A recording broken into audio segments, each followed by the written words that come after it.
Bamananw ko kuma fɔlen kɔrɔ tɔ ko o ye dalama ye. Aw ɲɛ bɛ ni so dagabana minnu na. Tunga lafiya de ni so dagabana ye ni k'a jɔ an ka tunganage minnu sigilen bɛ jamana kɔ kan ni olu ye danaya ta k'a da tunga lafiya kan. Nin so in kelen-kelenna bɛɛ lajɛlen bɛ jalakɔrɔbugukaw olu de fɛ yen nɔ. E maa min bɛ yen nɔ k'i b'a fɛ ni ka terrain sa tunga lafiya maaw bolo o ka nɔgɔ. Terrain bɛ tunga lafiya maaw bolo Banankɔrɔnikaw fɛ yen nɔ min n'u bɛna kɛ cité hectare 3 o de sanfɛ. Terrain in kelen-kelenna bɛɛ lajɛlen ye titre foncier de ye wa 15/20 o de do. Sɛbɛn wari miliyɔn 4 ani 5000 i bɛ se k'a sara dɔɔni kalo 12 kɔnɔna la i bɛ euro wari 573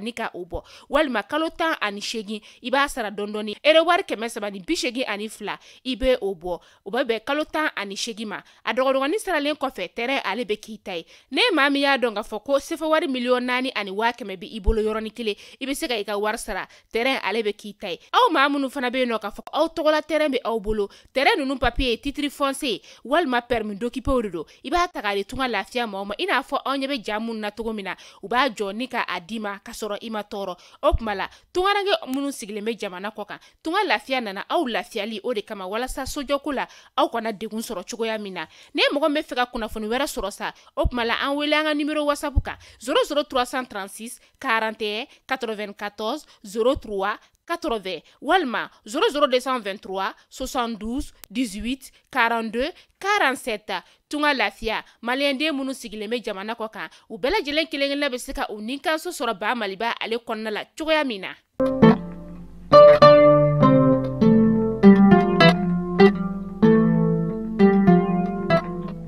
Biye juin kalo tile 29 ye san 2023 aw minnu b'an filɛ sanga an'a ka wagati an ka bɔlɔlɔ sira kelen-kelenna bɛɛ lajɛlen fɛ Mali kɔnɔ yan ka taa se Mali kɔ kana ma an bɛ aw bɛɛ lajɛlen fo aw ka wagati o cogoya la kunnafoni min na b'aw sigi k'a makɔnɔ tɛnɛ fo ka taga se juma ma Mali kunnafoni.net ale jabaranin kelen-kelenna bɛɛ lajɛlen sanfɛ nin ye o waati selen a y'o bisimila.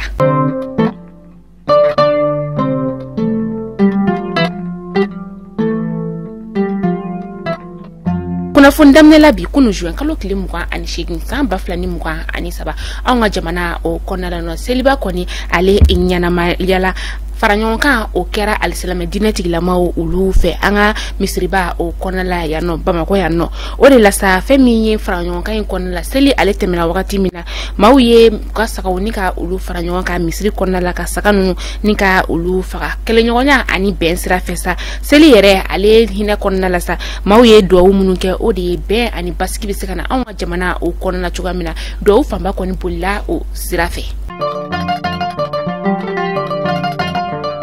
An ka cɛmancɛ fanga jamana ɲɛmaa n'o ye kolonɛla Asimi Goyita ye ale kɔni fana ye laada ni ka o lakile kulubakaw olu fɛ yen nɔ ni o ye a daga yɔrɔ yɛrɛ o kɔnɔna ye ka taa se an ka gouvernement maaw bɛɛ lajɛlen ma an ka ministre ɲɛmaa n'o ye dɔgɔtɔrɔ Sogɛla Kokala Mayiga ye ale n'a ka maaw tɛmɛnen kɔfɛ sa conseil national de transition ni o ye CNT olu fana tun bɛ kɛnɛ o kɔnɔna la u ye seli ni ka o kɛ kulubakaw olu fɛ yen nɔ o de la sa an ka cɛmancɛ fanga jamana ɲɛmaa a tilalen kɔfɛ a ye weleweleda se maliyɛnden kelen-kelenna bɛɛ lajɛlen ma ko bɛɛ ka i tɛgɛ di ɲɔgɔn ma wa bɛɛ ka duwawu kɛ jamana in ye bɛn ani basigi bɛ se ka na an ka jamana o kɔnɔna la.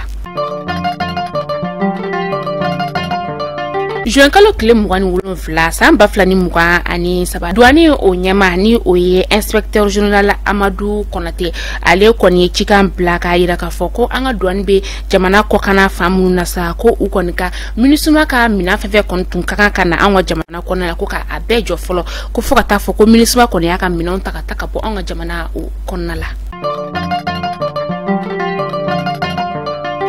Fintigilakaw ka kiriso o kiri kɔni o daminɛna kiri yɛrɛ bɛna boli fɛn min kan o de ye bingani wale ka taga se suɲɛni ani suɲɛni dɛmɛbagaw olu kɔni ma o kiriw kɔni olu bɛna daminɛ.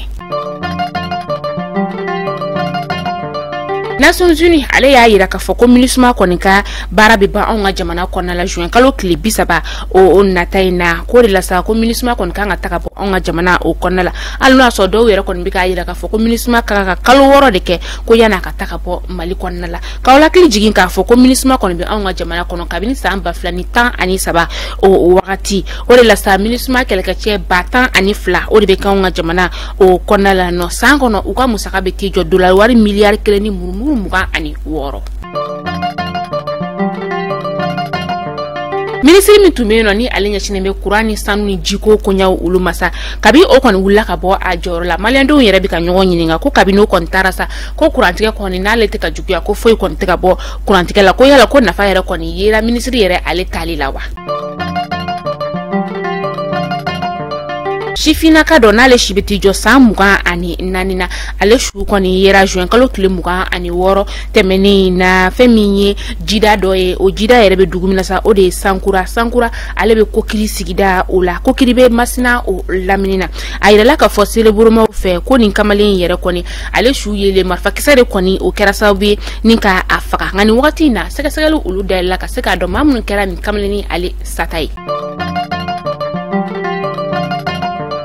Mali kunnafoni jabarani najabaw aw kulo garzɛ kɛra ni kunnafoni damadama de bi do ye nani ka daw kelenkelenna bɛɛ lajɛlen kulo kan an tɛ se ka kunnafoni datugu togo si la n'an bɛ samɛ da kɛ aw ye ala k'an ka seliw caya ala k'an haminakow bɛɛ lajɛlen nɔgɔya a dogolen n'a bangelen masa rahamani de b'a dɔn ala k'a bɛɛ lajɛlen nɔgɔya ala k'an ka batokɛlew ala k'olu minɛ batokɛle minnu ni an b'a kɛ an ka jamana ye halisa ala k'an ka jamana ye ala k'a basigi jamana ye ala k'a bɔ juguw bolo ala ka juguw caya nka ala kana juguw se an na badabada jamana in ta fanga ala k'a di an ka jamana marabagaw ma halisa jamana in hinɛ bɛ maa minnu na halisa ala ka jamana in hinɛ sinsin u dusukun a hinɛ tɛ maa minnu fana na an b'a ɲini masa rahamani fɛ ala ka jamana in kanu ala k'a don maliden kelenkelenna bɛɛ lajɛlen dusukun na an ka tungarankew an ka fidèle abonnés an tɛ ɲinɛ aw foli kɔ abada aw minnu ye an ka tungarankew ye na aw b'an suit sanga a n'a ka wagati an bɛ foli belebeleba ta ni k'a di aw ma san hɛrɛ ala k'a di an ni aw ma san caman masa rahamani bolo ala k'a yira an ni aw kelenkelenna bɛɛ lajɛlen na aw minnu bɔra yan ka taa fɛn ɲini na tunga la ala ka fɛn nɔgɔya ye n'ala ye fɛn nɔgɔya ye a ka segin ka na aw fa jamana kɔnɔ ka na an yɛrɛ sɔrɔ yan nɔ hɛrɛ ani baden o kɔnɔna la an ka tungarankew an tɛ segin aw foli la halisa an b'a fɔ an bɛ aw sɛbɛkɔrɔ fo ala k'aw kisi tunga faama jugu olu tɔɔrɔ ma tunga hɛrɛ ala k'a di an na aw bɛɛ lajɛlen ma o kuma la sa an b'a fɔ ala ka san yɔrɔ in na tunga lafiya ale de an ka kunnafoni ale jukɔrɔma dondoba ye a bɛ san 1 bɔ bi an bɛ foli belebeleba ta ni k'a lase tunga lafiya cakɛla kelenkɛlenna bɛɛ lajɛlen ma kɛrɛnkɛrɛnna sa tunga lafiya ale ɲɛma ni o ye madame Sanogo Jɛnɛbu Sisigo ye an b'a fɔ danti foli min na k'a fɔ a ka cɛsiri la ala ni a sababuya gɛlɛya bɔra tungarankew olu kan terrain ko la an ka jamana o kɔnɔna la ka sababuya kɛ maa caman de bɛ yen nɔ olu ka terrain bɛ yurugu nka ala ni Jɛnɛbu ale sababuya la sa tungarankew olu ye nisɔndiya sɔrɔ terrain ko la o kuma la k'aw ladɔnniya k'a fɔ ko n'ala ye sibiridon yira an na tunga lafiya ale bɛna live direct kɛ a ka page TikTok sanfɛ n'o ye tunga lafiya ye 19h wagati o ye Mali 19h ye 21h France heure ye o la o kuma la bɛɛ lajɛlen ka taa i connecté walasa ka se ka faamuyali caman ni ka o sɔrɔ ni tunga lafiya ale tigi aw kan bɛn don n'a nataw la kunnafoni kuraw olu kɛnɛ kan.